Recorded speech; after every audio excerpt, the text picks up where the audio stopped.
Қытайдың тыйым салынған аймақтары, неге баруға болмайды? Қытай жер көлемі бойынша алып ел ғана емес, сонымен қатар құпияларға толы мекен. Мұнда туристер түгілі, зерттеушілердің өзі аяқ баса алмайтын жерлер бар. Бірақ олар не жасырып отыр? Цин Ши Хуанди мавзолейі өлімге толы қабір. Цин Ши Хуанди Қытайды алғаш біріктірген император. Ол тек тарихта ғана емес, өлімінен кейін де билігін жүргізіп отыр. Оның қабірінде 10 мыңдаған күзетші сарбаздар бірге көмілген. Император денесі қабір тереңінде жатыр. Ғалымдар мұны біледі.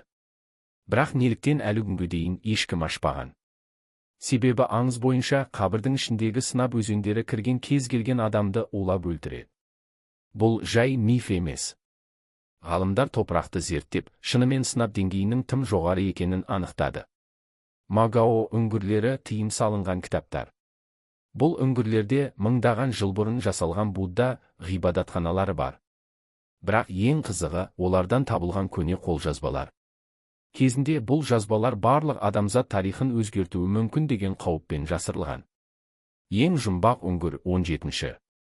Мұнда 50 мыңнан астам көне құжаттар табылған, бірақ солардың ішінде ең қызықтысы Дуньхуан манускрипті. Кейбір ғалымдар бұл жазбаларда уақыт саяхаты, жоғалған өркениеттер және бөтен ғаламшарлықтармен байланыс туралы мәліметтер бар деп есептейді. Бірақ Қытай үкіметі бұл деректерді құпия ұстап отыр. Неге? Ал кейбіреулер бұл үңгірлерде тылсым күштер бар деп санайды. Кейбір адамдар үңгірлердің ішінде түсініксіз дауыстарды естіп, елестерді көргендерін айтқан. Бұл жерде не жасырылған? Үшінші, Қытайдың құпия әскери базасы. Америкада әйгілі аймақ 51 бар, ал Қытайда өз құпия базасы бар. Бұл орынның нақты атауы жоқ, бірақ ұлттық қауіпсіздік аймағы 51 деп аталып кеткен.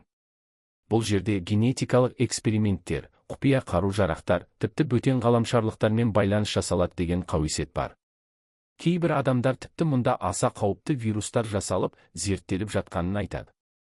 2010 жылы спутник арқылы түсірілген суреттерде осы базаның жанынан қалалар сұлбасы табылған. Яғни жер астында тұтас жасанды қалалар болуы мүмкін. Ал ең қорқыныштысы, бұл жерге жақын барған адамдардың бірқатары із-түссіз жоғалған. Бірнеше саяхатшылар осы аймаққа бармақшы болған, бірақ оларды Қытай әскерилері ұстап алып қайтарған.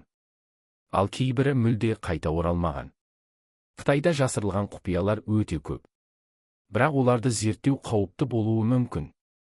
Бұл жерлерге жақындау түгілі, олар туралы ақпаратты ашық жариялауға да шектеу бар. Сен қалай ойлайсың, бұл аймақтарда не жасырылған? Жай ғана аңыздар ма, әлде біз білмейтін нағыз шындық па?